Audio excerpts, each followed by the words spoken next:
Yay. Okay, great. Hello, everybody, and welcome to the kickoff panel for the AAPI Book Month, where we are celebrating Asian Pacific American Heritage Month through stories and books with a bunch of different creators and authors. So today's panel is the Asian Diaspora Experience with amazing authors Samira Ahmed, Randy Ribay, Julie Dow, and Tara Sim. So I'm going to ask you guys to just each introduce yourselves and your book. So Samira, why don't you go first?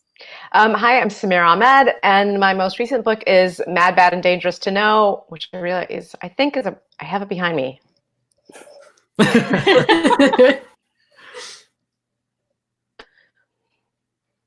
What's it about? Oh, I'm sorry. I thought you just literally want us to put the title. So sorry. Technical difficulties.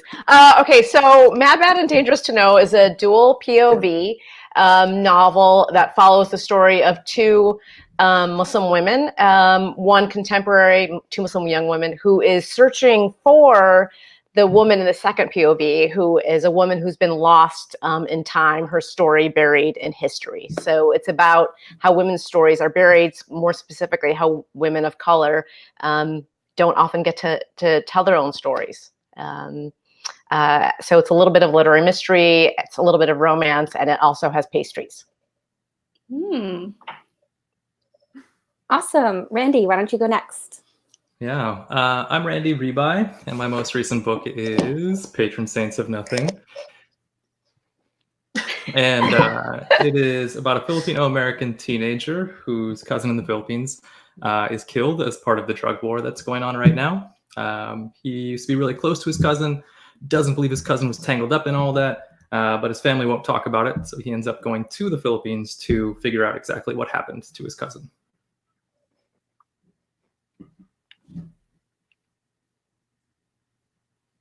You're muted. Yeah, I think you're muted. Is she muted? Yeah. I can go next. Sorry. Hey everyone, I'm Julie Dow. I'm in my kitchen right now, so I don't have any copies of my books. My bad. But I am the author of 3 books with Penguin. The first one is called Forest of a Thousand Lanterns. It's about the evil queen from Snow White, but it's set in a fantasy Asian world.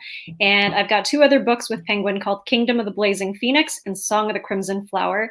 And I have a 4th book coming out this year called Broken Wish. It's with Disney, and it's about a young girl who discovers that she has magic and goes looking for the Witch of the North Woods. Oh, yay. Yay! I love your book so much. It's so atmospheric and kind of creepy. So thanks, Kat. I'll take that as a compliment. Yeah, before when I was muted, I was saying that I listened to Randy's book on audiobook, and the audiobook is amazing. It's really well done. Okay, Tara, finish us off. All right, I am Tara Sim. I'm the author most recently of Scavenge the Stars. It's the first in a duology young adult fantasy retelling of The Count of Monte Cristo, but featuring a brown girl instead of a dude, stabbing the men who have wronged her. I'm also amazing. The author of Yeah, we love that. Which is alternate fantasy, historical, queer. Yeah. awesome. Well, thank you guys all for coming and being on this panel. It's like Wait, I was what saying about you, before, Kat? Oh, what about you? Kat, you also write books. I do. I guess I write books too, don't I? Okay, so I write contemporary fantasy novels inspired by Korean mythology. My debut, Wicked Fox, came out last summer, and it is based on the Korean myth of the Gumiho, which is a Korean 9-tailed fox that can turn into a beautiful girl so she can lure in men, feed off of their energy, and live forever. But of course, my main character ends up saving a human boy. He finds out her secret. Things go awry. Lots of romance, lots of angst. Yeah. And the sequel's out this August. Oh gosh, time has no meaning anymore. Okay.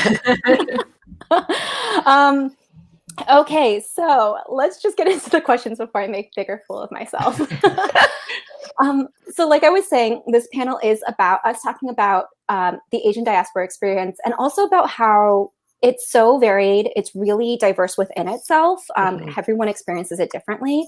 So my first question for you guys is, how do you interact with your Asian heritage and roots? And in what way do you feel like you relate to your culture to the best? So for example, I feel like I really relate to my culture the best through food.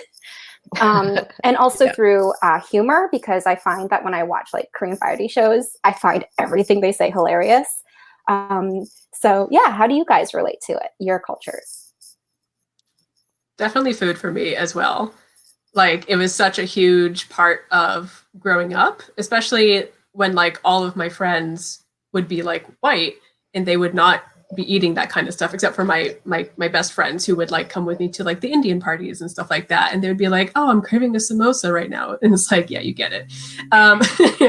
Definitely growing up, having those associations means a lot in terms of food. And I also say the clothing is very specific. Like, when I put on an Indian outfit, I feel much different than I would like wearing something formal in like a Western style, if that makes sense. Right. For me, it's sorry. No, go for it. No, go. Okay. Go, Julie. I was just going to say that food is also a way that I connect to my culture. Surprise, surprise. And also being with my family. There is nothing that makes me feel more Vietnamese American than being with a bunch of aunties who are commenting about my weight and telling me that I can, I should eat more, even though they're talking about my weight. Why is it always like either you're like never eating enough, or you like immediately are way too much? Exactly. Or asking why I'm not a doctor. But it's really fun. My family's a really fun pack of people. We sing karaoke. There's Vietnamese variety shows too, that we all watch together, and we just cook, and it's a lot of fun. Go ahead, Samira. Okay. Well, I think I'm going to also say food. I mean, I think one of the things that's interesting for India and South Asia in general is that food culture can be so varied by regional, by regional states, and it's very regional specific too. So you might have a place that has like more fish, for example, or, more vegetarian in one place versus another, or where the biryani is slightly varied. But cooking is a big part of my family and my sort of Hyderabadi Desi culture. And I think it's a big way to express love, because it's really tough love in every other way. So I think food is definitely an expression of love for, family, but also culture.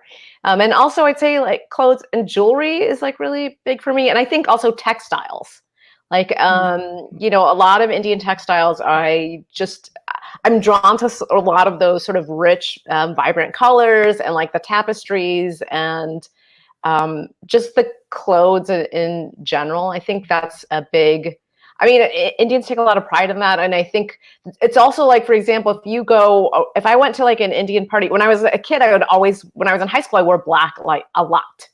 But I could never wear, if I was just like, I'll just wear a black shalwar kameez, my mom would be like, what? No. She's like, you have to put some colors on, wear some jewelry. You can't just go like walking around in all black. People will somehow think that it's like, it's like you're a really terribly tragic person, which, maybe I was a little. Yeah, for me, I'll say food, but I think it's already been very well spoken about, so I won't elaborate on that. But also for me, books and stories. That's kind of like, I think, how I connected most with Filipino culture when I was in college, and so that kind of like continues to carry on. And kind of alongside that, like, folklore, mythology, history, kind of learning about all of that stuff. Also music, listen to a lot of Filipino music in Philippines and Filipino American community. And also social activism. I'm connected with a group called Malaya Movement, which is an organization kind of fighting to advocate for democratic policies in the Philippines, and kind of through kind of speaking to our legislators, because we contribute a lot of funding to the Philippine military and police and such. And so definitely stay connected that way too. It's awesome. Wonderful. Yeah. And talking about food, we actually will have a food and identity panel for part of this month of celebration. So everyone go to Nice. asianauthoraLions.com. You can see the full schedule there. Obviously, food is a huge thing for everyone in this community. So a whole panel on that will be really exciting, I'm sure. Where did my questions go? Okay. So one of the things that I actually end up talking a lot, not even intentionally, but like it often comes up when I talk to my friends who grew up in the Asian diaspora, is that it creates this kind of emotional tug of war where we don't feel quite Asian enough, but we also don't feel quite American enough, or insert your Western country of residence here at the same time. And I feel like it kind of has influenced how we interact with our culture and heritage. So do any of you find like it has influenced that? And then on top of that, do you think it's influenced how you create your own voices, characters in your stories, whether it's conscious or subconscious? Mm-hmm. Yeah, so I go first, I guess, since I've already started speaking. So I guess. Why Yes, not? it's Yeah. chaos rules. Already Yeah. yeah, mine's been kind of like a pendulum, I think. When I was growing up, like I didn't grow up very closely connected to a Filipino American community. I also have, my mom is white, my dad is Filipino, and so I also have like the multiracial identity piece that complicates it further. And so when I was growing up, I think it was a lot of just like not feeling white enough. People always asking me like, what are you? What are you? And all that kind of stuff. Where are and you I think really from? Yeah.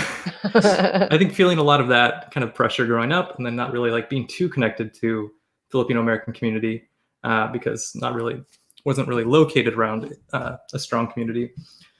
And then I think when I got to college, I kind of flipped the other way, and I was like, yeah, I'm Filipino. Yeah, like super hyper culturally aware.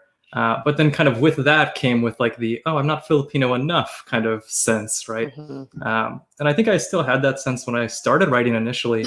And so my first two books like have Filipino American characters, but it's kind of just like a side thing. It was kind of like mentioned because I wanted to put it in there, but like I don't think I was quite ready to in a place where I could like write about that well. With Patron Saints of Nothing, though, I wanted to explore that idea a little bit more fully and kind of that connection to the country, that dual identity, as well as that sense of like when it comes to political issues, like what right do I have as a Filipino American to talk about what's happening in the Philippines? Yeah, I kind of have a similar experience with but also completely opposite experience where, you have my dad was white and my mom is Indian. And I got all of the pale genes. So growing up, I'd have to explain like I'm actually biracial. And then, you get the harmful things like, oh, well, you must be adopted and stuff like that. And even it mostly came from within my own family too. Like they would be like, oh, you're so pale and blah, blah, blah. And it's like, can you not do that though? Because it's extremely othering. So I definitely have felt that divide between like, well, I'm American, but I also have this distinct experience most Americans have not had. So it's like, almost like, I don't want to say torn between two things, but like it coexisting with these two things on top of having this like invisible thing. And the first few books that I wrote, I just mostly wrote about white characters because that was, the norm. That was what I was reading in fantasy and stuff. So that was just what I wrote. And it really took until writing the Timekeeper trilogy for me to be brave enough to write not only about Indian characters, but about India during the British Raj, during the colonialism. And having these characters who are both Indian and British dissecting it from both sides. And it terrified me, but I did, so much research and I learned so much and, even went to India and did all of this like research and taking all these photos and stuff like that. And it really helped me feel more connected to it for sure. Yeah, I grew up kind of in the same boat. I grew up in possibly the whitest area of the US, which is New England. And I was like one of maybe 3 Asian kids in my entire school. And there was almost a sense of being ashamed of being Asian. I fully admit that now. Just trying to fit in, trying to be like my white friends. So I never really connected to my Asian roots until my late 20s or so, when I started writing for publication and asking myself why I wasn't writing characters who looked like me. I was writing white characters like Tara, because that was all I had ever seen in fiction. And I didn't feel like I deserved to be part of a story, part of a narrative. So I found that pretty sad. And, I've been slowly reconnecting with my heritage, appreciating my culture. I'm the only one of my whole generation in my family who can speak Vietnamese semi-fluently, because I feel that language is such an important tie to this country that I've never even been to. I was born in New York. I've never set foot in Asia ever. I really want to. But I had this huge sense of a divide between me and where my family came from for the longest time. But in my stories, even in the stories about the white characters, I always found myself writing about people who had very overbearing, very controlling parents or parent figures. And I was like, let's dissect this. Let's unpack it for a little bit. But, I didn't even plan that. And it just happened. And I found that I was parsing what had happened to me in my childhood, the borderline emotional abuse where the parents insisted on straight A's or nothing and insisted on me going to medical school. So that was a way. Writing was definitely like a bridge between me and my culture. So I was born in India, and English is actually my second language. So I think my experience could be slightly different. I mean, my family came in the early 70s when the Asian American population in the entire United States was only about 1.6 million. Now it's like 26 million. So it definitely was, there was this kind of novelty, and I'm saying this in a negative way, novelty element to that. I mean, I was growing up in an all-white town. Like I think some of you guys have similar experiences, but also with English as my second language, I was learning it really in school. So I did start school very young here at nursery school, but I would, for example, Urdu is my first language, and the script is similar to Arabic. So it's also written from right to left, not left to right. So I was writing my name using English letters, but writing them from right to left. And I think at that time, what I know, so I think that, and the nursery school teachers like really didn't know what was wrong. I think like at that time, it was like the 70s. There weren't even fully. I mean, I think like dyslexia was the only sort of learning issue they could think of. And my mom was like, no, she'll figure it out. It's just because she speaks another language, and there's no one else in the whole school who spoke another language. Wow. And then when I went on, through school, we were the first Indians to live in our town, the first South Asians. And then like in high school, I was the only Indian. I think I was the first Indian to ever graduate from my school, Batavia High School. And I was the 110th graduating class. Wow. So so I've seen, and then also I think like Randy, you said like when you went to college, I went to college and I was like, oh my God, there's so many Indians. And so, but we also, even though we were living in this small, Midwestern town, my parents tried to keep us connected through, of course, like our, because when the first Indian moves to an area, then like the other ones sort of follow, So that's exactly what my mom's family did. Yeah. Yeah, because I mean, and that makes sense because then, your cousin comes over and they live with you for a little while because they don't have any place else to go. And so then, we would go to like all the weddings, and we're also Muslim. So we would, my parents literally created the masjid in that area. So I think all of those pieces where I felt very much like one foot in one world and one in the other really come into play in my writing. Because I think my characters always are like that, one foot in one place and one in another, and trying to grapple with that. I feel all of your answers so deeply in my soul. It's like, but it's good too because, well, like I grew up in Central Florida mostly. Like I was born in New England, but I grew up in Central Florida. There's zero Korean people there. I mean, there was me, So there was 4. There was my family. Yeah. But like, yeah, it was hard to grow up within a community that there weren't a lot of people who looked like me. And so then my only relation to my Koreanness was only my family. And so I didn't realize that a lot of things that we did were a community thing that like other people in an actual community would understand. I just thought only my family could understand this. And then I went to college like Samira and Randy, and I went to college in New England, and it was fairly diverse. And other Asian people were like, no, we eat Spam all the time. Like, I was like, what? That's a thing you like? Spam is delicious. Yeah. But it was shocking to me. And I think that like one of the nicest things that I've experienced being a writer now is that, especially in Kidlit, like the writing community is so good at going to accessible places like the internet and creating community there and creating places to speak about these things and allowing you to see yourself in other people and other people's stories.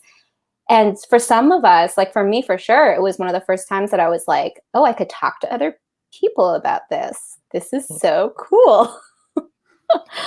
I think like a lot of the reason that a lot of us have this kind of like stuck in between two worlds thing, like which one do we belong to, is because like American culture is very binary, right? Very binary thinking. Yes. And I think like we didn't, at least when I was growing up, like I didn't see stories about that. And so because I didn't see stories about that, like I didn't know where I fit in. But my hope is that, you know, we're writing these stories, we're putting these stories out there, that people growing up maybe in a similar situation don't feel as lost or alone anymore. You know, when I was in school, there were really, like in the 80s, there were no diverse voices really for Asians like that you could find. There was, you know, I guess Amy Tan came along in the 80s, but I found, Randy, kind of what you're talking about, I found a little bit of that experience in reading Black authors, especially Black poetry. Black poets were really what I gravitated towards. And that, I think that really helped me because a lot of them, I mean, even going back into the Harlem Renaissance, you can look at Langston Hughes or Claude McKay or, you know, writers. I live in Chicago, so Gwendolyn Brooks, shout out. We're speaking about that, you know, that double consciousness or like that otherness in your own country. And then I read this essay by James Baldwin called "The Discovery of What It Means to Be an American," and I recommend that essay so much because it really spoke to me, even though obviously I'm not Black, but I found that was like the one place I could find a tiny piece of my own experience. Right. Yeah, well, that's a really good segue to my next question. Thanks for that, Samira. Way to work as a team. Because my next question is kind of based on the fact that the Asian community in America does still hold the label foreigners.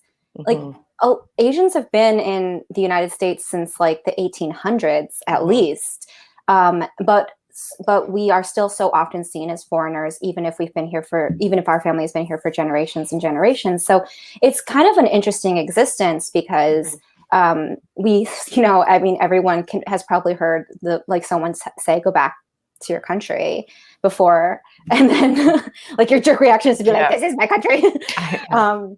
So because of that strange stereotype of us, the idea of like own voices when it comes to Asian characters in American publishing has kind of an added layer because, you know, even though we are Asian Americans, we are expected to be just as like tied into our Asian heritage and history and roots as we are to like American history.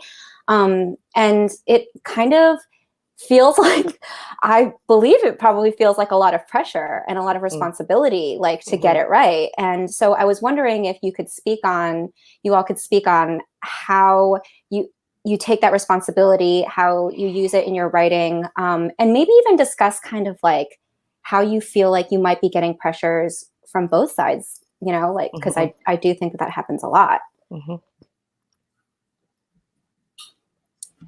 Julie, Nice, you're easy nodding. question. I was like, come on, people, Yeah, get someone has to we're like all these like super So- polite Asians, like, no, you go first. Yeah. No, I'm paying for this check, you guys. No, yeah, That's it. I already called the restaurant 2 weeks ago.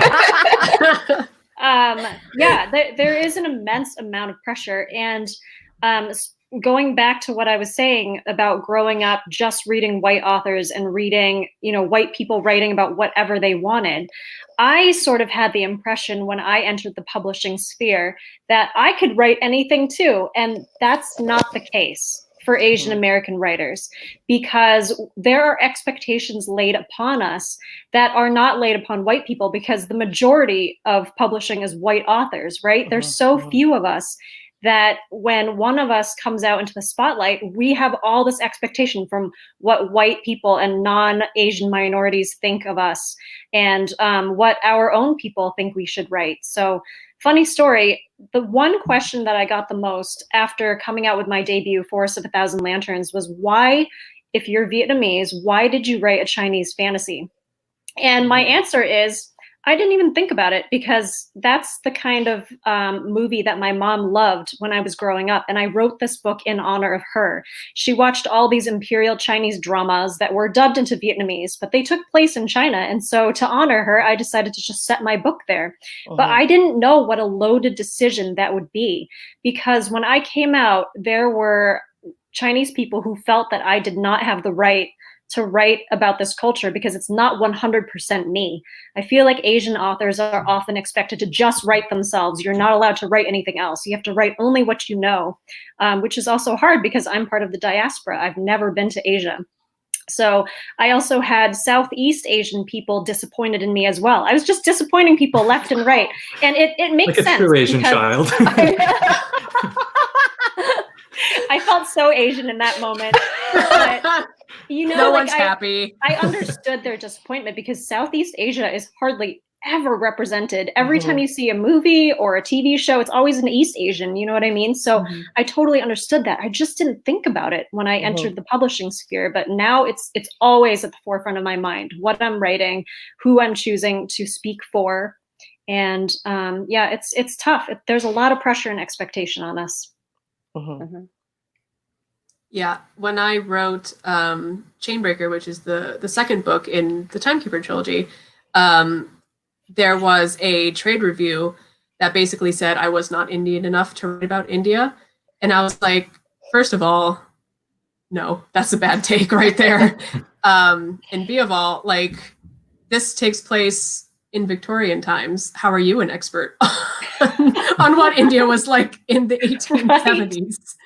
It was just such a weird thing. And it had been what I was afraid of writing about India. But I only really got it from that. And the readership was actually way more supportive than I thought they would be. Nice. It's just it's a weird thing, especially because I have a character in that series who is very much influenced by what I grew up with, being, white passing and also Indian. So having that struggle on the page and having readers being I really identified with this, even though, and a lot of them were full on Desi, but American as well. So they would be even though I'm not biracial, I'm still getting this experience through this character. And I was like, that's amazing. I'm so glad that I could give this to you because this is what I wanted growing up. I forgot what the question is, Kat. I'm just speaking on kind of the responsibility that is put on us, whether intentional or not, to get it right because of how we're expected to be experts on both our heritage, our ancestry, culture, and our current. It's something also very, I think, Indian specific, where there are so many subcultures in India that I have never seen mine on the page. The only thing that jumps into my head is Bend It Like Beckham, because they're a Sikh family. And so that's the only representation I've seen of my my family's culture and religion.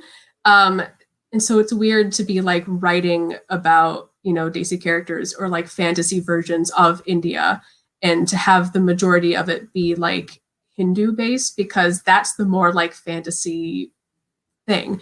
Like right now I'm working on something that is very largely like Punjabi, which makes me happy, but it definitely makes me not fearful, but like I get this like little like nagging voice of like, why are you like defaulting to this like the mainstream one? Why not just write more about your thing? And I'm like, well, their religion's more fantasy prone. But yeah, I definitely feel that with every decision I make to have like these like fantasy inspired type like Indian cultures in my books.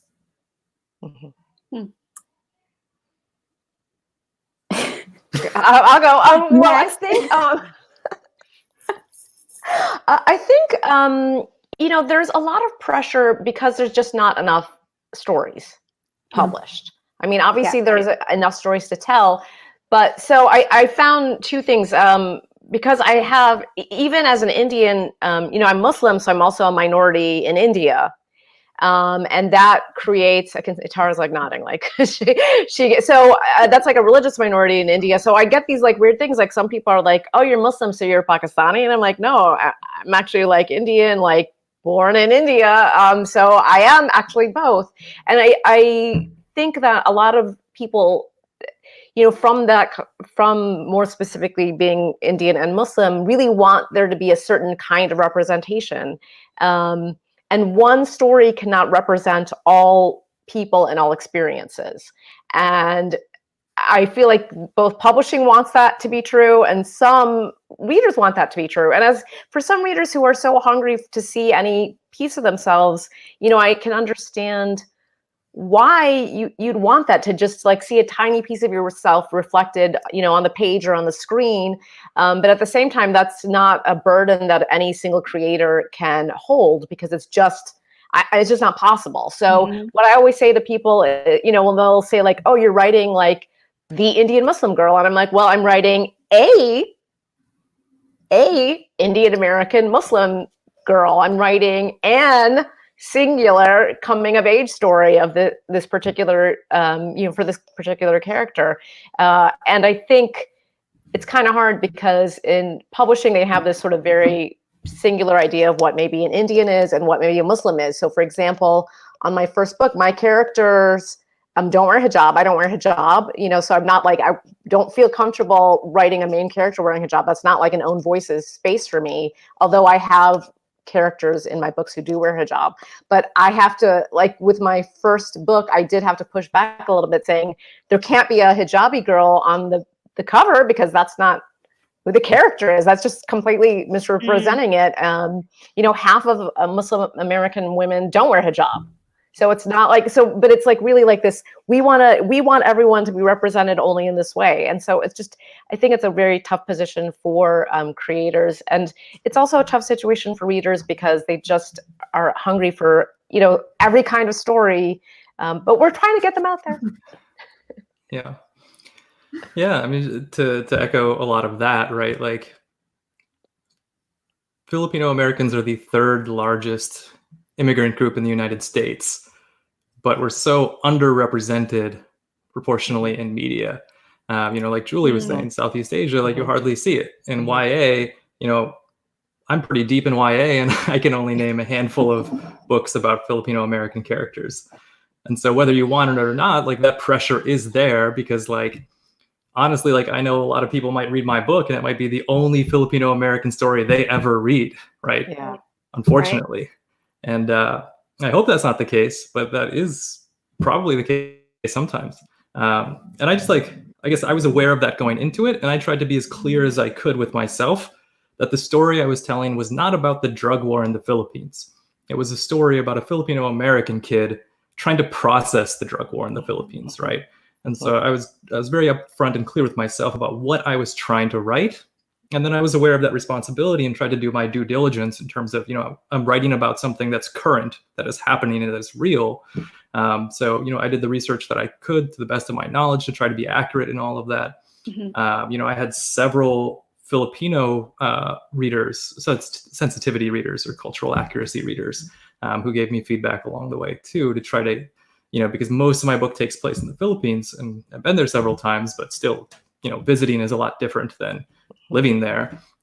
So those people, who read for me were very, very helpful in just pushing me to provide a more accurate depiction of like the character being in the country itself. Yeah, that makes a lot of sense. And I do feel like you definitely got that across, Randy.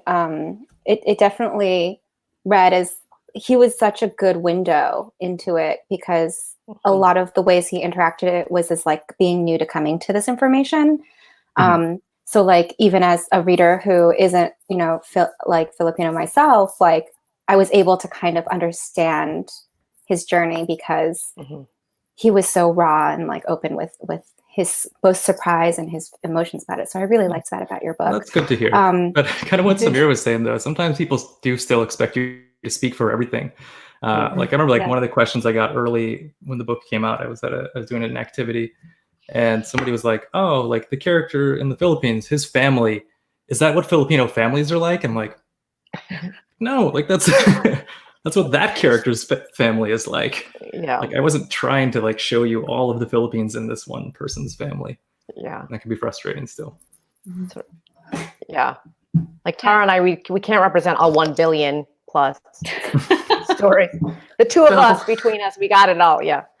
No, it's I got the Punjab. You got yeah. I mean, like to like at least you have two like more than one, which is often like what we have when we're in a room, right? Yeah. Like we're often the single person in the room.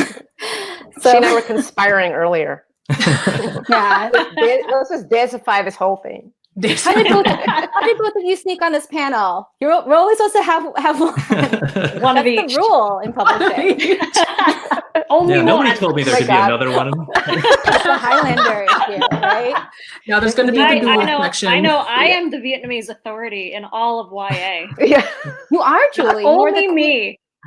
I'm pretty sure, Julie, aren't you the queen of Vietnam? I am, actually. You are the queen of Vietnam. I speak for every single person.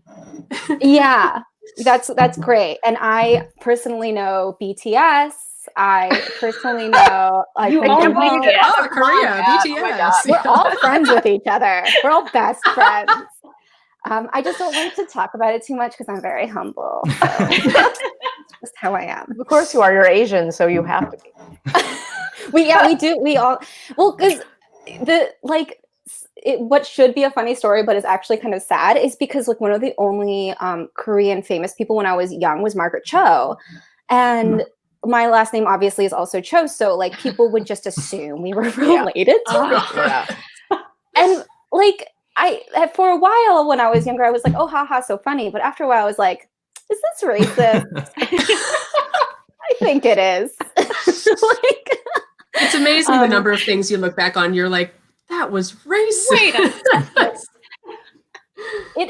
But it's true. Like, and I think part of it is kind of a defense mechanism, right? Because you feel so bad calling something out in the conversation. Right. Yeah. When everyone else is laughing and you're the only one who's not. You don't want to be too sensitive. Like in the late 70s and early 80s, I had so many people who were like, oh, you're Indian. My doctor's Indian. Do you know him? Do you know him? Exactly. And I was like, yes, I know every single Indian doctor. I mean, we're just born doctors that way. We all know each other. we're born with the knowledge of all the people. I was like, if you have a medical concern, I can fix you right now. I'm 12, but I got this.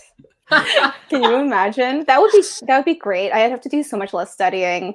I know, exactly. Right? That's why Doogie Howser should have been Indian. Oh my god. Oh my god. No, because that would have been more pressure. An Indian that's true. YA. Yeah, Sona Charapotra, Symptoms of a Heartbreak. Symptoms of a Heartbreak, yeah. Okay, so let's move on to more feelings conversations. Well, because I might be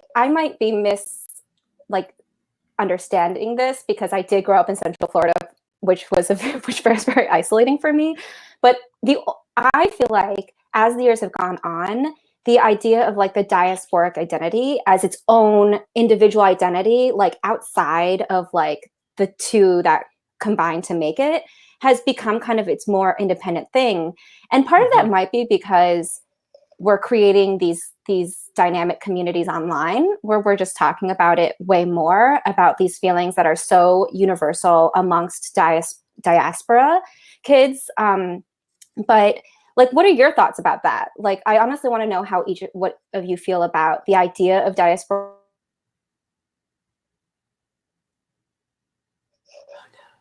Cat froze. She's frozen. Someone answer that. I think we can. Yeah, I think we could just keep going. Wing it. Cat. Okay.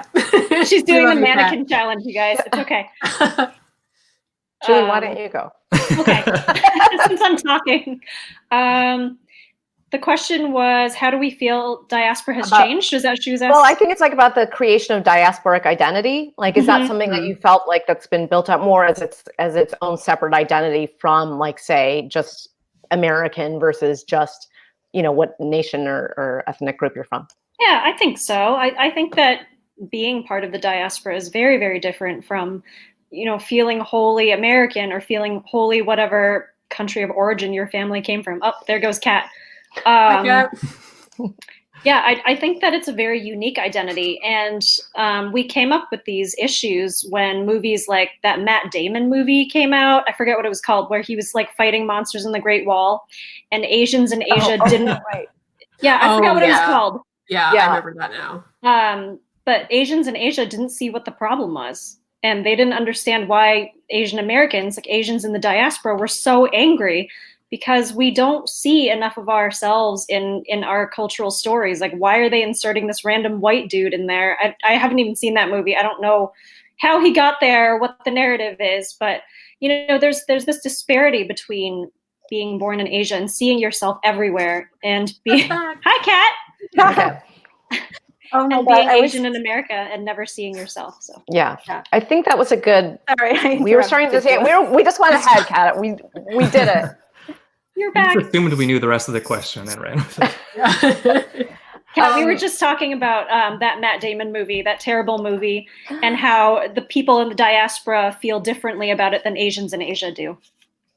Yes. I mean, I don't want to like come in and steamroll now but I like 1,000% use that as my example, because I personally had conversations with family members in Korea where they're like, I don't understand why people are so mad about it. Yeah. And I'm Yep. yeah.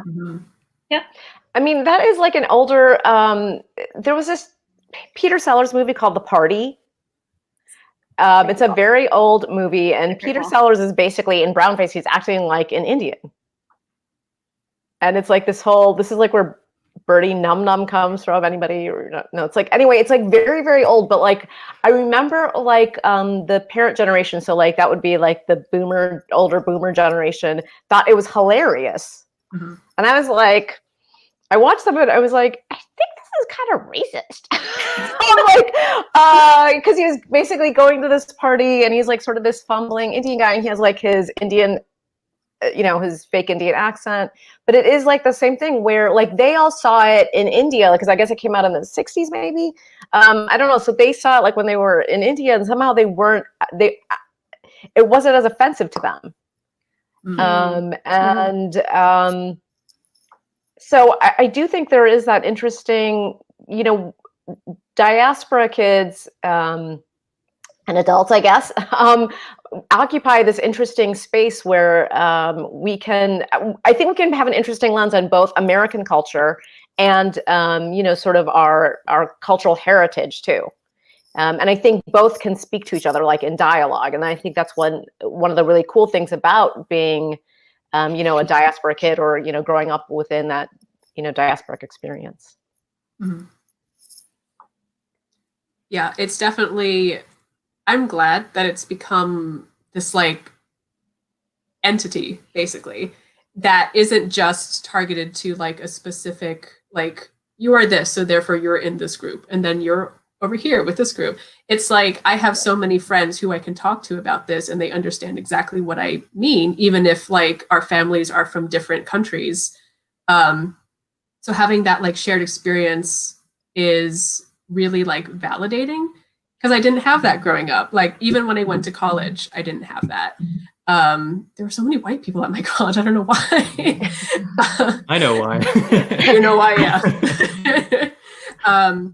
Yeah, so it really wasn't until I was in my 20s that like I started like, getting more Daisy friends, like, more people like who are outside my family, and just more like Asian friends in general, and like getting to like share these like similar experiences that we've had was, like I said, like extremely validating. And, like Kat, you were talking about the online community. I definitely found a lot of solace through there as well. Like talking a lot about my personal experiences and having people being able to relate to them. Like it makes you feel less alone, Mm-hmm. That was all beautifully said, and I have nothing to add to it. So. Oh, Randy. Okay, so we are going to start taking audience questions in just a minute after this next question. So if you have any questions, then definitely say it in the chat, and then I'll pop it up on screen and we can answer those. But before we do that, we wanted to give some recommendation shout outs of some amazing books by Asian authors or Pacific Islander authors. So Samira, you want to go first? Yes, I actually brought some props for this one. Oh. Okay, so a couple of things. So the first one, this is not a YA book, but this is by one of my favorite authors, Mohsin Hamid. And when we were speaking, this is a collection of essays. He also wrote one of my favorite novels called Exit West. But this collection of essays really speaks to that idea of what we were talking about with, sort of living in two worlds, because he is Pakistani, but also was living in New York and Lahore, and lived in Lahore, and then moved back there, and then also lived in London. So he really sort of speaks to that. This is another book, since we're talking about sort of world ending, I Hope You Get This Message by Farah Rishi. I won't talk about each one, maybe too much, sorry. And then my last one, this is coming out, More Than Just a Pretty Face by Syed Masood. So on your TBR. Nice. For your TBR. For your TBR. For your TBR. Oh, wait, I do have one more that it's like on my way to me, but it's not all Asian authors, but the editors are Asian. It's middle grade, and SK Ali and Aisha Saeed are the editors of Once Upon an Eid. And it's Ramadan right now, but not all Muslims are Asians, just FYI. But there are some Asian Muslim writers in that anthology too. Awesome. Does anyone else have some book shout outs that you want to do? I forgot to prepare this part, and I always forget books that I've read. You don't have to have props. Samira's an overachiever. Yeah. Typical Asian. I don't have props. Typical Asian. Mine's kind of like a throwback. So I would recommend America is in the Heart by Carlos Bulosan, which is like it's kind of considered like one of the first Filipino-American novels. It's from, I forget the year it was published, but I think like the 40s or 50s at some point. Kind of a migrant labor story of somebody moving from the Philippines to the West Coast and kind of working in the fields and such. A more modern take would be a book of short stories by Filipino author Mia Alvar called In the Country, which has just different stories from the diaspora, from the Filipino-American or Filipino diaspora community. So they just take place in different places all over the world and kind of give you glimpses of different characters. And if you're looking for something for younger readers, just anything by Erin Entrada Kelly. Yeah. Phenomenal. Mm-hmm. I am going to shout out a book that is not out yet, but it's coming out in September, and it is Tracy Chee's We Are Not Free. It's so good, y'all. It's about the Japanese incarceration during World War II. And she has like 14 different POVs. They're all different characters dealing with this issue. And it's just so good. It's so good. So you definitely have it on your TBR, on your radars, because it's going to blow your socks off. I'm excited to read that. I have a couple of recommendations myself. One is The Astonishing Color of After by Emily X.R. Pan. Yeah, so good. It's about a girl whose mother passes away, and there's elements of magic in it where she sees this crane that calls to her, and she ends up going to Taiwan and learns this big family secret that her mom always kept from her.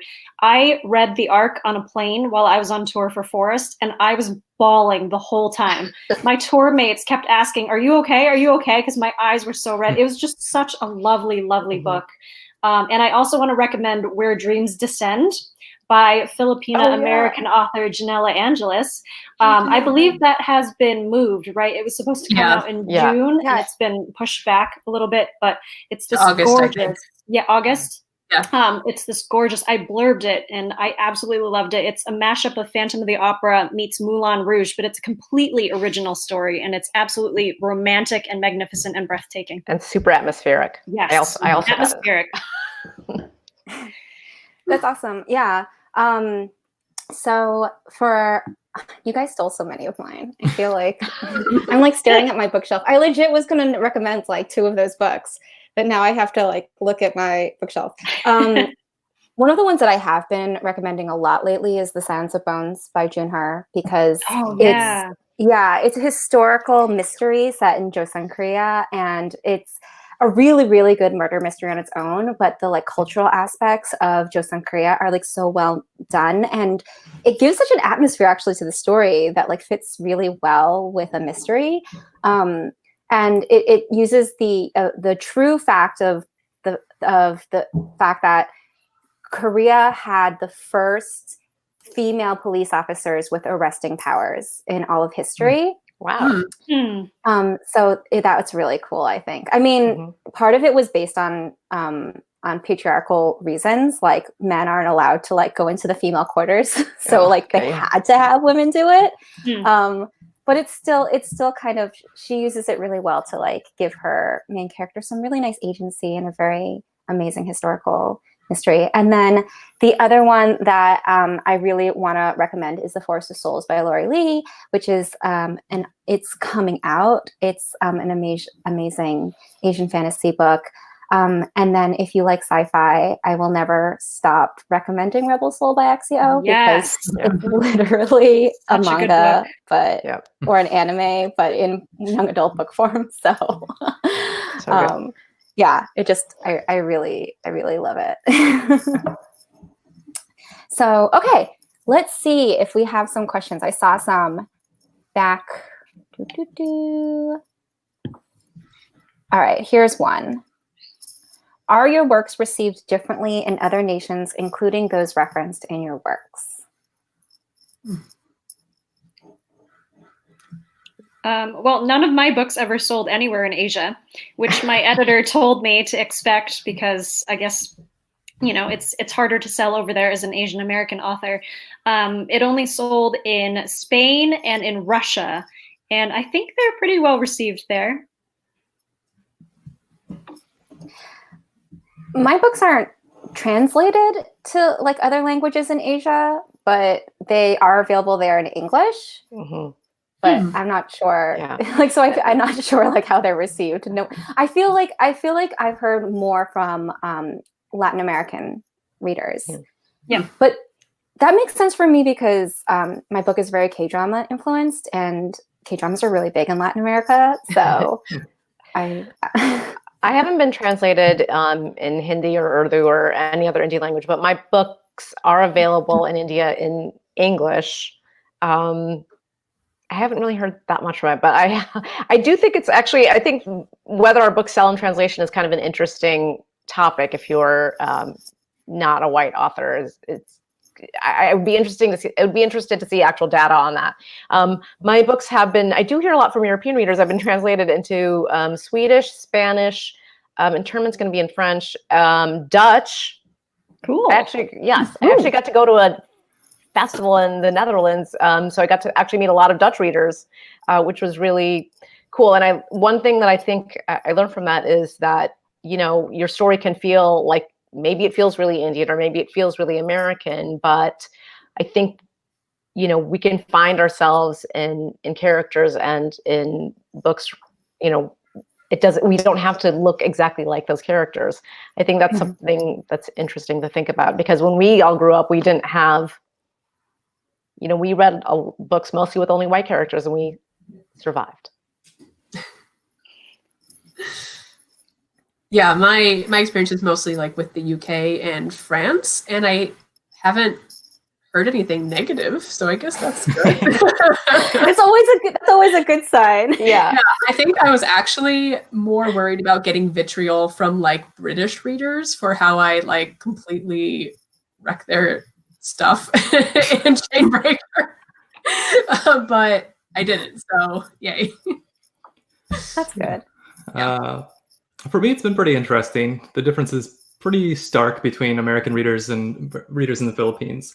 So thanks to colonialism, English is one of the national languages of the Philippines. And so it's not translated into Tagalog or any of the other Philippine languages, but it does have a pretty wide readership in the Philippines. And I was kind of nervous about that for a while at first because I was writing about, a political current topic. And it was interesting because I was in the Philippines shortly after the book came out, and I wanted to plan events out there, but none of the major bookstores would host me for fear of negative attention.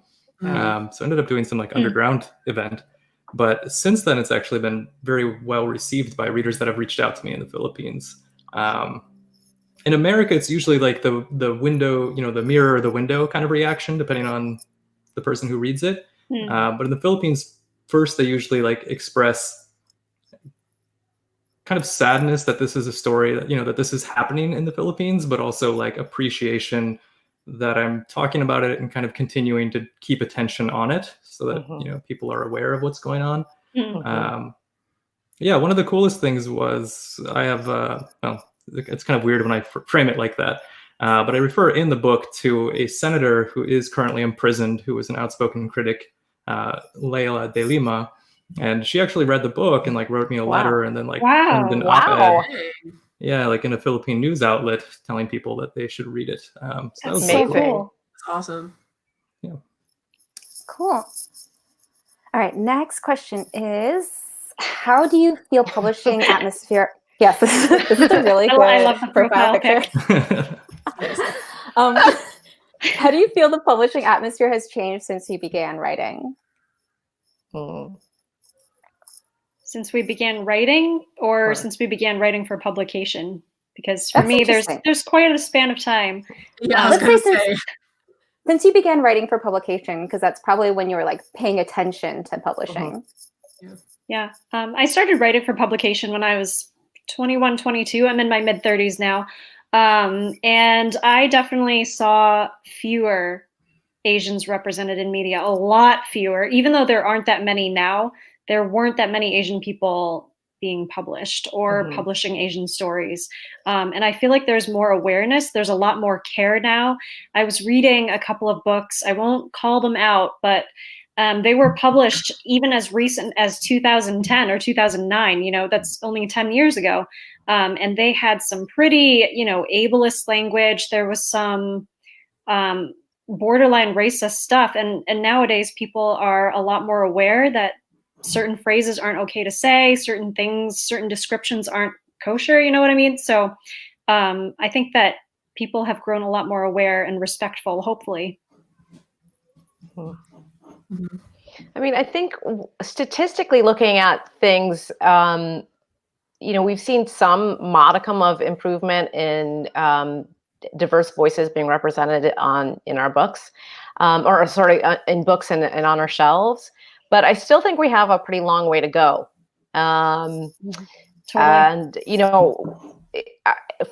I think the most recent data that we saw is basically like it's easier for children's books, like across the kid lit spectrum. So from picture book to YA, I think somebody help me with the data, but I think it's 50% of all main characters are still white. 27% were like an anthropomorphized, like tractor or something like that.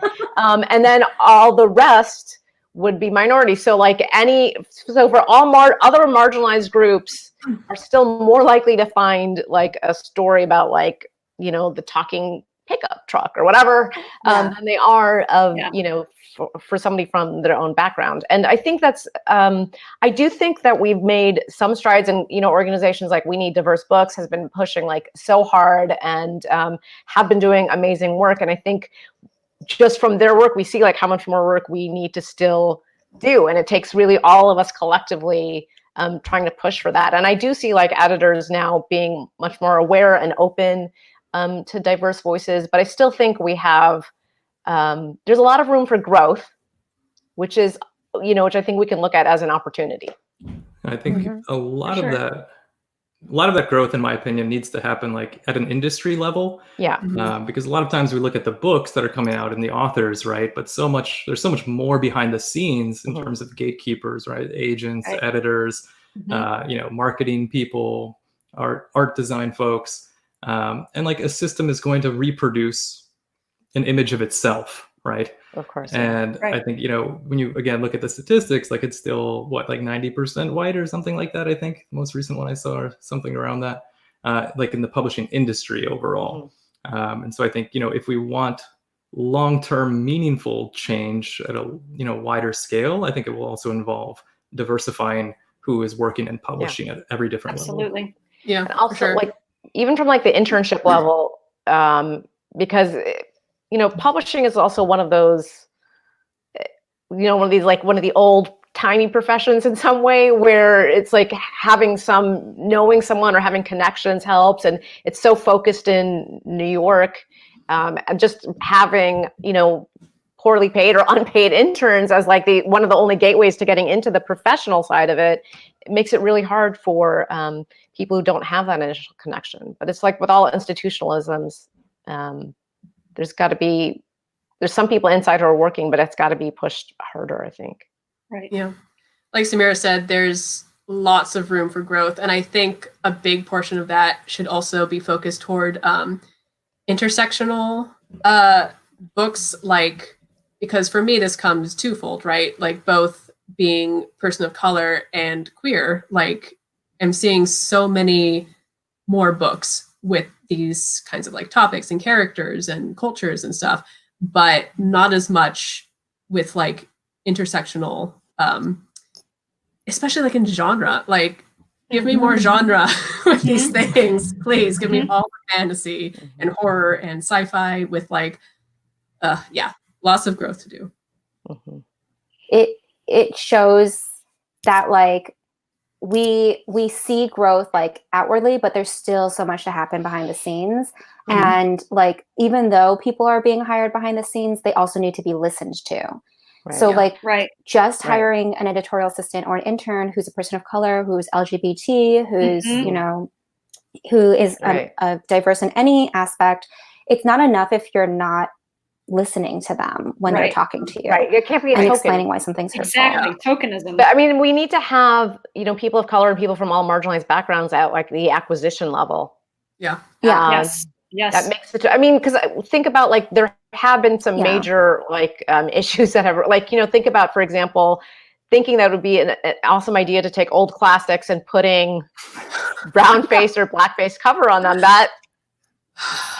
Where was the person? There was somebody who should have said no, like at the entry level of that idea, for example, hypothetically speaking. Yeah, 100%. But the no didn't come until it was publicized, and the no was from public will going. I also would like to point out that we just had a very serious conversation all while this profile photo was on the screen. I can't. Okay, we have time for one more question and then we have to wrap up. But is there a popular trope that you're interested in challenging or subverting? I feel like this could be any trope, though. Like, it doesn't have to be when it comes to identity. Because I was going to say, like I said earlier, that that I'm working on something that's very like, it's very like Indian fantasy, but like I'm focusing a little bit more on like Punjabi culture and that kind of stuff. So the main character is basically a Ravenclaw, but also chaotic.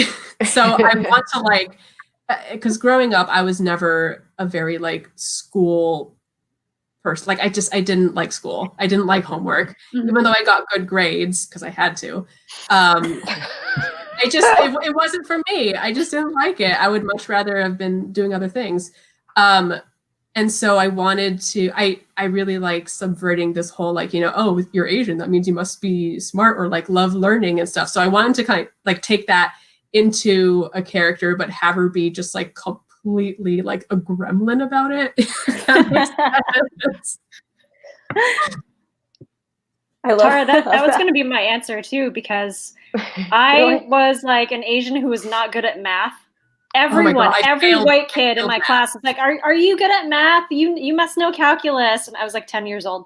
So I want to write more about kids who just aren't good at the typical STEM fields that everyone stereotypically expects us to be good at. And I also want to write about Asians in the arts, because I think that's really important. I think there are a lot of young Asians out there who want to write, who want to dance, who want to act, and they just don't see enough of that in books and in movies. And I really want to write about that. And there's one book that I'm writing right now where the character is a musician, and that's what she wants. And you know, Yeah. I'm so intrigued by this book you're mentioning. I might text you later. You know, I don't know if toxic masculinity counts as a trope, but Yeah. I don't know. I feel like that's what It's I'm a, trying like, to challenge all worldwide the trope. time. Yeah, I was gonna say, That's a I was trope. like, what's a trope, but like total reality. Yeah, because I don't know, you know, because I just feel like, you know, I kind of grew up in that, and I just feel like it's so incredibly damaging for boys to grow up in that, and to not understand how to identify and process their emotions and articulate their emotions. So I tend to write the sensitive male characters, kind of figuring out how to do that. I mean, I also want there to be space for, I mean, you know, like, I think there's a lot of also like, oh, well, this is like so over, but it's like, we haven't even all gotten a chance to tell stories within certain tropes, I think, maybe, you know, like, you know, for example, like some rom-com tropes or romance. I know people are like, Samira, you are not rom-com. You are not. But I think maybe one day I could be, but I want to be able to have the chance, you know, a lot of, you know, when you're hearing like when there's always like some refrain of like, okay, well, this kind of fantasy is over, or this, you know, dystopia is over, or this is over. And it's like, well, it's over, but like, you know, authors of color have barely even gotten a chance to have a crack at it. So exactly. I think I want us to be able to do all of the things, like right into the, you know, I'm kissing under a mistletoe at Christmas, even though I'm not Christian trope. But also, you know, also challenge and subvert tropes too. No, yeah, I love that. I mean, that would have been my my first answer to Samira, is like, I hate the blanket statements. X thing is dead. Like, I still personally love reading dystopian. I still love reading paranormal romance. I mean, let's be honest, I wrote a paranormal romance. You just call it a contemporary fantasy. And it was awesome. And like, vampires are back, apparently, but only because Stephanie Meyer is back. Well, we have a vampire anthology coming out, which I actually I have vampires don't ever get old. Zoraida and Natalie are the editors, and I was like, I'm gonna write a story about Desi vampires. Yeah, I think so many things that can be explored. It is new because it's being explored through a lens that we've never explored it through, which is so exciting and interesting to me. And yeah, no, I mean, my other answer I would have given was that I really want to do away with like female on female hate. Like that, I think exists a lot as a plot device in young adults specifically. Like, oh, I only hate her because we like the same boy, or like, she's the popular girl and I'm the artsy girl, so we have to hate each other. It's like, or, you know, you could live your life and have a more interesting reason for why you have enemies. I don't know. Although I love the trope where they begin as rivals and then they become like best friends or girlfriends or lovers. Yeah. That's a good one. That's a good one. Yeah. I also have one of those in the book I'm writing. But I think that's different than the one that I've seen before, which is like a villainous character exists only to get in the way of the main heroine, and her two-dimensional goal is literally only to like be a BITC, you know, whatever, to like, I'm trying to keep this family friendly, to the main character for no discernible reason, you know? So I hate those. I feel like it existed a lot in like teen movies, like in the 90s and early 2000s. Yeah. It got ingrained in my brain, but Mhm. yeah. Okay, well, thank you guys so much for, being on this panel. I think we're going to have a lot of like really exciting events. Tara, you were talking about intersectionality. There's going to be an intersectionality panel. Julie and Samira, I know you're going to do a really fun Instagram Live, which I'm very much looking forward to. So I think that there's definitely more to come for everyone who's watching. Go to AsianAuthorAlliance.com to see our full schedule, where we're going to be celebrating Asian American Pacific Islander Heritage Month all of May. Yay. Yay. Support indie bookstores. Oh yes, and Yes. support indie bookstores. And you can also go to the website to see everyone's books who's on this panel, and see how you can buy it at indie bookstores all around the country. So, yay! Thank you, everybody. Thank you. Thanks, everyone.